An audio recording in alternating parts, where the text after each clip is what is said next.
विदर्भ नरेश महाराज भीष्मक, उनके बेटी रुक्मिणी, उसके विवाह की तैयारी। अब शिशुपाल से विवाह करना चाहता था रुक्मी, महाराज दमघोष का पुत्र शिशुपाल, चेदराज दमघोष का, और महाराज भीष्मक के पुत्री रुक्मिणी, विदर्भ नरेश महाराज भीष्मक।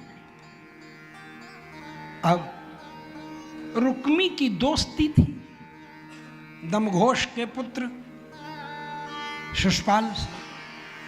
तो शिशुपाल दोस्त था रुक्मी का, इसलिए रुक्मी ने सोचा कि मैं अपनी बहन का ब्याह अपने दोस्त से करवा दूं तो दोस्त कंट्रोल में रहेगा, बहन सुखी रहेगी। ये बात थी। अब वो ये योजना बना लिया, पूरी व्यवस्था कर लिया। अब रुक्मिणी मन में सोचने लगी कि अगर ये बदमाश से मेरा ब्याह कराएंगे मेरी जिंदगी नरक हो जाएगी। दुष्ट है शिशुपाल, इसके दोस्त जरासंध हैं, इसका दोस्त शाल्य है, इसके दोस्त शकुनी है, ये दुष्ट जितने हैं सब इसकी चंडाल चौकड़ी, समझे? चंडाल चौकड़ी, कलिंग नरेश, जरासंध, समझे? शाल्य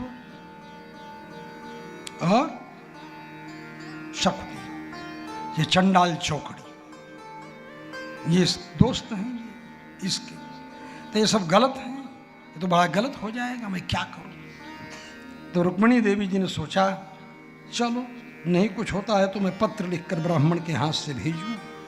पहले संवाददाता के रूप में ब्राह्मण रहते थे, ब्राह्मण लोग यहाँ से वहाँ से यहाँ विचरण करते रहते थे। रुक्मिणी ने पत्र लिखा, पत्र लिखकर ब्राह्मण को भेजा। विदर्भ से द्वारका की दूरी कम से कम 10-12-100 किलोमीटर तो है ही है, नहीं तो 800 से कम तो देख लो। चंद्रपुर, चिमूर, नागपुर का जो एरिया है वहां से द्वारका की दूरी जोड़ लो, ज्यादा नहीं, मेरे ख्याल से 700-800 से कम तो नहीं ही होगी, हैं? और ज्यादा ही होगी। कितने हैं? इतनी देर में तो आप लोगों को आईटी सेल के आदमी हो जोड़ के निकाल लेना था, हैं? कि कितनी दूरी है नागपुर से द्वारका की। तो नागपुर से पहले बंबई की दूरी तय कर लो, बंबई से फिर द्वारका की दूरी तय कर लो, या नागपुर से अहमदाबाद किधर से जाओगे? अरे कम से कम 800 से कम तो है ही नहीं, ज्यादा भले हो, क्या समझे? जहां तक अंदाजा है, मेरे पास मेरा मोबाइल नहीं तो मैं अब तक जोड़ लिया होता, समझे? मैं मोबाइल से दूर ही रहता हूँ और अपने श्रोताओं को भी कथा के समय में दूर रहने के लिए इशारा करता रहता हूँ बीच बीच में। तो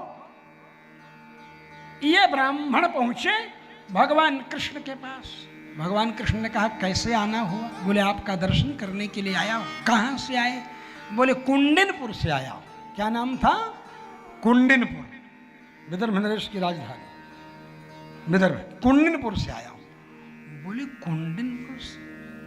भगवान कृष्ण अपने मन में सोचे ब्राह्मण है? एक ब्राह्मण वो लोग थे जो अग्निहोत्री थे, यज्ञ कर रहे थे, जहाँ ग्वाल बालों को भेजा था भोजन करने के लिए, नहीं दिए, यज्ञ पत्नियों ने ला करके भोजन कराया। वो ब्राह्मण हमसे मिलने नहीं आए। इन ब्राह्मण को क्या शौक पड़ गई कि वहाँ से इतनी दूर से दर्शन करने के लिए आए। ये बात तो हजम नहीं हो रही है। वहाँ ब्राह्मण लोग कहाँ गए भगवान कृष्ण का दर्शन करने? ब्राह्मणों की पत्नियां गई, सौत्रामण्य सोमयाग कर रहे थे ना वो तो, और ब्राह्मणों की पत्नियां गई, यज्ञ पत्नियां गई, भगवान को भोजन कराई, ग्वाल बालों को भोजन कराई। अभी कल ही मैंने कथा सुनाई है ना, कल की कथा में ही तो मैंने सुनाया है आपको। और ब्राह्मण लोग नहीं गए कंस के डर से, कंस सोचेगा बुरा न मान जाए कहीं कंस, इसलिए भगवान कृष्ण का दर्शन नहीं किए और वहीं बैठे बैठे उनको प्रणाम किए, स्मरण किए और स्त्रियों से कहे तुम लोगों ने हमारा यज्ञ बचा लिया, अच्छा किया, उनको भोजन करा दिया। अतिथियों को भोजन कराना यज्ञ की सफलता है, हम लोगों से चूक हो गई, हमने नहीं, ये सब बताया ना, कल की बात है, बात बढ़ेगी इसलिए मैं इसको समझाने के लिए आपको बता दिया, कल आप नहीं आए थे थोड़े में। तो भगवान कृष्ण ने अपने मन में विचार किया कि ये इतनी दूर से दर्शन करने के लिए आए हैं, ये बात तो हजम नहीं हो रही है। तब भगवान कृष्ण कोई बात नहीं, जा रहे, रात्रि हुई, वसुदेव जी ने कहा भोजन वोजन कीजिए, भोजन वोजन के ब्राह्मण देवता सो रहे थे। तब तक भगवान कृष्ण जो है गए और पैर दबाने लगे ब्राह्मण देवता का। अभी पैर भगवान कृष्ण ब्राह्मण का छुए ही थे कि वो बैठ गए सीधे। बोले आप सोए नहीं क्या ब्राह्मण देवता, रात का समय है, आप सोए नहीं? ब्राह्मण देवता ने कहा कि हाँ मैं सोया तो, कैसे नींद आऊं? बोले क्यों, क्या बात है, आप आए किस लिए है बताएं? बोले आपको बताया दर्शन कर। बोले दर्शन करने के लिए इतनी दूर से आप आए हैं, यही तो नहीं पची बात, इसलिए तो मैं पूछने आया हूं आपसे किस लिए आए हैं। तब ब्राह्मण देवता ने अपनी तकिया के नीचे से चिट्ठी निकाली और निकाल करके कहा ये पत्र है। बोले किसका है? बोले रुक्मिणी ने लिखा है। बोले क्या लिखा है?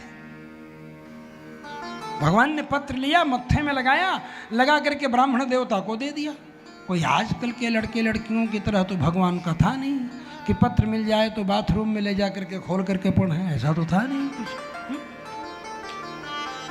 ब्राह्मण देवता ने पत्र लिया और पत्र लेकर के पत्र दिया, भगवान ने पत्र लिया, माथे में रखा और ब्राह्मण को दे दिया। कहा कि आप ही सुना दीजिए। ब्राह्मण देवता मन में सोचे अजब तमाशा है भाई, इनकी पर्सनल बात लिखी होगी, हमसे कह रहे हैं आप सुना दीजिए।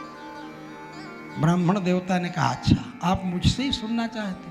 ये भगवान चतुर चूड़ामणि है, भगवान सोचते हैं वहाँ बड़े बड़े दुष्ट हैं, वहाँ जरासंध है, शाल्व है, दमघोष है, शकुनी है, बदमाश कलिंग नरेश है, सब है, चंडाल चौकड़ी और लफड़ा ज्यादा है। ब्राह्मण के मुख से ये पत्रवा अगर सुनूंगा तो ब्राह्मण के मुख से जो निकली हुई बात है वो ब्रह्म वाक्य हो जाएगी, उसको कोई काट नहीं पाएगा।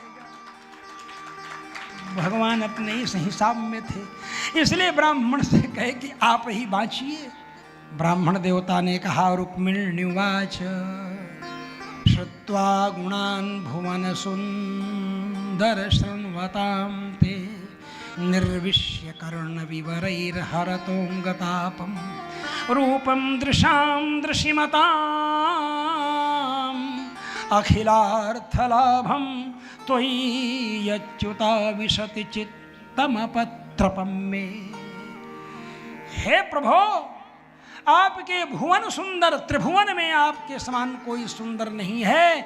आपके दिव्य गुणों को मैंने जब सुना तो आप मेरे कानों के रास्ते से मेरे हृदय में आ गए। अब मैं आपके बिना नहीं रह सकती हूँ। एक दिन पहले देवी की यात्रा होने वाली है, देवी की पूजा करने, अंबिका देवी की पूजा करने में जाऊंगी। यहाँ घर के दरवाजे बंद रहें, आप आएंगे तो मारकाट ज़्यादा होगी, ज़्यादा लोग मारे जाएंगे। इससे अच्छा यही है कि मैं ही निकलकर मंदिर में जाऊं जब अंबिका देवी का पूजन करने के लिए, उस समय आप आ जाइए। पूर्वे द्युरस्ति महती कुल देवी यात्रा, कुल देवी के लिए मेरे यहाँ से यात्रा निकलेगी, मैं जाऊंगी पूजा करने के लिए, जिसमें नववधू जो होती है, यस्याम बहिर्नववधू गिरिजामुपेयात। गिरिजा, गिरि माने पर्वत, उससे जा जन्म लेने वाली पार्वती, पार्वती देवी का मंदिर है, अंबिका का मंदिर है, मैं उनका। और वहाँ भी गिरिजा पूजन सीता जी ने भी किया। किसका पूजन किया? पार्वती जी का किया। और यहाँ रुक्मिणी जी ने भी किसका पूजन किया? गिरिजा पूजन किया। यस्याम वधू है, यस्याम बहिर्नववधू गिरिजामुपेया। गिरिजा देवी का पूजन करने के लिए जा रहे हैं। क्या पूछना है? अब जब गिरिजा देवी का पूजन करने के लिए मैं जाऊंगी। उसी समय आप आइए और हमको गीदड़ों के बीच से शेर जैसे अपना शिकार लेता है, ऐसे इन नालायक गीदड़ों के बीच से मेरी जैसी अपने हिस्से को आप ग्रहण कर लीजिए। क्या कहती हैं? क्या कहती हैं? गोमायुवन मृगपतेर्बलिमंबुजाक्ष। मृगपते बलिम, मृगपति मतलब सिंह का हिस्सा, बलि माने हिस्सा। सिंह के हिस्से का जो भाग है उसको मां वीर भाग, मां वीर भाग मभिमर्शतु चैद्य आरात गोमायुवत, गोमायुवत श्रृंगालवत चैद्य शिशुपाल वीर भागम तव भागम। समझे? तव भागम मां वीर भाग, वीर भागम चैद्य शिशुपाल आरात अभिमर्शतु प्राप्नोतु। वो शिशुपाल तुम्हारा हिस्सा न प्राप्त कर ले, वो गीदड़ शेर का हिस्सा न प्राप्त कर ले। और यदि आप नहीं आएंगे तो जहियामशोन व्रत कृषान शत जन्म भी, सैकड़ों जन्म मैं व्रत करते हुए अपने प्राणों को त्यागती रहूंगी, लेकिन आपको ही वर्ण करूंगी। विवाह के पहले ही मैं अपने प्राणों का परित्याग कर दूंगी, इसलिए मैं आपका इंतजार कर रही हूं। ऐसा कहकर के पत्र लिखी थी। ये पत्र भगवान कृष्ण पढ़े, रात भर जग करके पत्र लिखा है। किसने? रुक्मिणी ने, ब्राह्मण ने कहा रात भर जग करके पत्र लिखा है। कहा ब्राह्मण, बोले अच्छा रात भर जग करे? ए भाई समय बहुत हो रहा है, बस जल्दी विवाह कर ले, पत्र वत्र की ज़्यादा कहानी नहीं सुनाएंगे, बस थोड़े। भगवान ने कहा अरे वो रात भर जगी है तो हम भी तो रात भर जगे हैं, यादों में सारी रात जाएगी, तुझको भी कैसे नींद आएगी? कोई यही बात थोड़ो है। अब क्या है? अब यहाँ ब्राह्मण देवता से कहा चलो, बैठा लिया। नज़दीक पहुँचे कुंडनपुर तो पहले ही उतार दिया, कहा थोड़ी दूरे उतर जाओ। बोले क्यों? बोले अगर शिशुपाल देख लेगा जान जाएगा, रुक्मी देख लेगा जान जाएगा, तुम चिट्ठी लेके आए थे तो तुम्हारा सैंडविच बना देगा, समझे? बोले इसलिए यही उतर जाओ, इसी में तुम्हारा कल्याण है, यहीं उतर जाओ। ब्राह्मण देवता कहे हाँ ये तो ठीक है। वो उतर गए। ब्राह्मण देवता भवन में प्रवेश किए। रुक्मिणी देवी अनुष्ठान में बैठी हुई थी, जो रस्म निभाते हैं। तो देखा ब्राह्मण को, ब्राह्मण को देखते ही रुक्मिणी देवी प्रसन्न हो गई। सोची कि मतलब मेरा पत्र पहुंच गया, अब क्या? यहां पूजन वूजन करके छत पर बैठ गई। छत पर जा सोची क्या पता वो गरुड़ वाहन है, गरुड़ पर ही चढ़ करके आ जाए, जल्दी आना होगा। और छत पर बैठ करके रुक्मिणी देवी कहती हैं, टकटकी लगा कर देख, भगवान कृष्ण ने रुक्मिणी का हाथ पकड़ा। दिव्य दंपति, युगल दंपति, रुक्मिणी कृष्ण की जुगल छवि का ऐसा अद्भुत सौंदर्य हुआ कि ये जितने भी थे ये नालायक, ये भी उस सुंदरता में डूब गए। उनको ध्यान ही नहीं। भगवान ने रथ में बैठाया रुक्मिणी देवी को, और रथ में बैठा करके भगवान आगे गए बढ़ते हुए। जब तक दिख रहे हैं जैसे भगवान ने रथ को मोड़ करके बढ़ाया, वैसे रथ का पिछला हिस्सा दिखा तीव्र वेग से। अकेले भगवान है, कोई तो है नहीं। और यहाँ द्वारका में बलदाऊ भैया बाहर से आए। वसुदेव जी से पूछे पिताजी कृष्ण कहाँ है? बोले वो तो कुंडनपुर चला गया एक ब्राह्मण को लेकर के। बोले अकेले गया है? बोले हाँ अकेले गया है। बलदाऊ भैया ने कहा वहाँ बड़े नालायक सब जुटे हुए हैं, उन बदमाशों के बीच में अकेले सेना सजा करके जाना चाहिए। बलदाऊ भैया सेना सजा करके तीव्रगामी रथों के ऊपर तैयार होकर के पीछे से पहुंचे। अब यहाँ ये सब हो रहा है, इधर सेना इनकी भी पहुंचने वाली है, इधर भगवान ने रथ को मोड़ा। जैसे रथ का पिछला हिस्सा दिखा तो दर्शन होना बंद हो गया। तब इन लोगों ने कहा अरे पकड़ो पकड़ो, मारो मारो, द्वारकाधीश जा रहा है। अरे हम लोगों को ठग लिया, ये छलिया, ये अपनी सुंदरता बिखेर करके पकड़ो पकड़ो। अब ये लोग पकड़ने वकड़ने वाले इधर के थे, रुक्मी उसका भाई रुक्मिणी का। रुक्मी अपनी सेना के साथ है, सब किया, सेना ओना को सब भगवान पराजित कर दिए। रुक्मी अपने रथ से पीछा करना प्रारंभ किया, प्रतिज्ञा कर लिया कि अगर कृष्ण का वध नहीं कर दूंगा तो मैं कुंडिनपुर में प्रवेश नहीं करूंगा। कुंडिनम न प्रवेक्ष्यामि कहा, आगे बढ़ गया। उसका रथ तो टूट गया, फिर वो तलवार लेकर भगवान के पीछे बढ़ा। इधर ये सेना भगवान की तरफ आती, तब तक तो बलदाऊ भैया की सेना पहुंच गई। अब क्या है, अब बलदाऊ भैया के सामने इन लोग क्या चलने वाली है। बलदाऊ भैया इनको सबको निपटाते हुए आगे बढ़ते हुए भगवान कृष्ण का पीछा किए कि पहुंचे तो उसके पास कहाँ है, कहीं लफड़े में तो नहीं है। यद्यप पर ब्रह्म परमात्मा है जानते हैं, लेकिन बड़े भाई हैं, वात्सल्य है, प्रेम है, भाव है। आगे बढ़ते हुए यहाँ शिशुपाल तलवार लेकर पीछा कर रहा था, रथ टूट गया उसका, घोड़ा मर गया, भगवान ने समाप्त किया। फिर तलवार लेके पीछा, भगवान ने उसको पकड़ा, तलवार झटक दिया, उसके बाल को पकड़ करके उसकी गर्दन पर तलवार चलाने जा रहे थे, तब तक रुक्मिणी ने भगवान का चरण पकड़ लिया। बोले हे प्राणनाथ, मेरा भाई, मेरा भाई। भगवान कृष्ण ने कहा ठीक है, तुम्हारा भाई है तो मैं मारूंगा नहीं, क्षत्रियों का धर्म है बाप भी सामने आ जाए तो, लेकिन तुम्हारा भाई है, तुम कहती हो मैं मारूंगा नहीं, लेकिन इसकी हजामत बना दूंगा। ऐसा कह करके आधी मूछ, आधी दाढ़ी, आधा बाल बना दिया। अब ये ऐसे कर ही रहे थे अभी उसको, तब तक बलदाऊ भैया आ गए।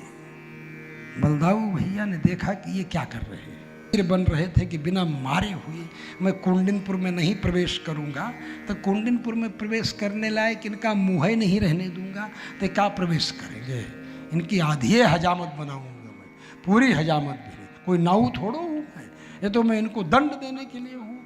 आधी मूछ, आधी दाढ़ी, आधा बाल। जब ऐसा करने जा रहे थे, तलवार छीन लिया बलराम जी ने। बोले खबरदार, ये कुछ नहीं करोगे तुम, छोड़ो।